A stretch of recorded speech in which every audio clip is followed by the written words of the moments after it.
I'll just give it 1 second here.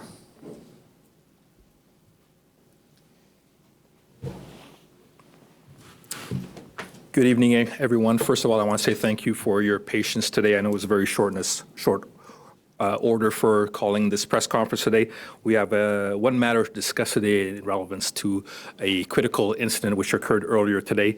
My name is Claude Chancy. I'm from the Public Information Office of Winnipeg Police Service.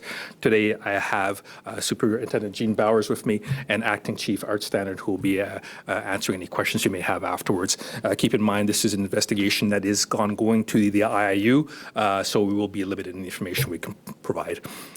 Information contained in our media releases may relate to issues of violence or trauma, which could be distressing for some individuals. Be mindful of your well-being and consider whether or not engaging with this content is appropriate for you. On October 2nd, 2024, at approximately 12:33 p.m., North District General Patrol officers responded to a suite in an apartment building in the 800 block of Main Street for multiple reports of a male armed with edged weapons.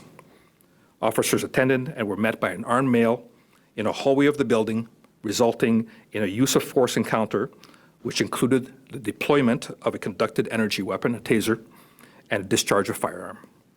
Officers provided immediate emergency medical care to the male with the application of a chest seal and a tourniquet. The male was transported to a hospital in critical condition and succumbed to his injuries. The Independent Investigation Unit of Manitoba, the IIU, has been notified and has assumed responsibility for the investigation. Please direct any follow-up questions to the IIU. I'd like to invite Acting Chief Standard to the podium. Thank you for coming tonight. It's short notice.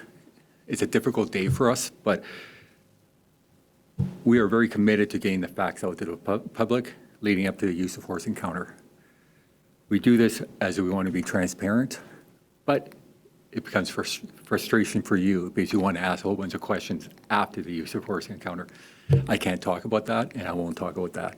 So you might hear a lot, I don't know, or no, I can't talk to you about it. And unfortunately, that's the way it is. You know, it has to be that way for the IU to conduct their investigation. So I just want to make that clear to you. You will get frustrated, probably. And so the details were read out to you. I just want to make a couple of notes, if you don't mind, and I'd like to repeat some notes. There was multiple 911 calls on this incident. The male was armed with and swinging edged weapons, banging on tenants' doors. All the details we received from the callers indicated there was a risk to the public. Officers quickly attended the scene, rushed up to the floor, and encountered the armed male, at which time a use of force encounter occurred, which consisted of a taser use and discharge of firearms, or a firearm or firearms. I'm not sure how many. First aid was applied by our members and taken to hospital. At this time, our thoughts are with everybody involved in this tragic incident, but our thoughts are also with our members. These members are dedicated police officers, officers who did not ever want to take a life. They reacted to the actions of this person, and they're in the critical incident program. We will support them. The next of kin has not been notified yet, so I cannot talk about the deceased at all. So that's it. When you talk about the male armed with edged weapons, what are those weapons? I'm not at liberty to tell you what the weapons are. All I can say is that they're edged weapons. IU will investigate that. Were any members of the public injured? No. No. Do we know whether this individual lived in the building or broke into it? I can't answer that. So Was this person known to police? I can't answer that right now. And was there anyone else involved besides the male in that suite? Was there anybody else present in that suite? It wasn't a suite. It was, he was seen, and the callers indicated that he was in the hallway with two edged weapons banging on doors of the block, apartment block. So he had two edged weapons. That's and right. He was banging on doors of other people? Yes. Yeah. Okay. Yeah. Yeah. It was an active incident, and we responded that way. You know, our members are trained to go there and get in there and do what they have to do. You know, and the public was at risk. You mentioned that these officers are now in the critical incident program. Yes. Can you just explain for us what that entails? Like, what is that program and what happens? There's a wellness piece to it. They were given a few days off, to collect their well-being and their well-being of their family as well. It takes a toll of their families as well. So they're taking off work for at least 3 days, and from there, IU gets involved with their processes and stuff like that. And we'll offer any wellness that they need. Are you able to say the age of the person involved, the person who passed away? I can't, no. How many officers were?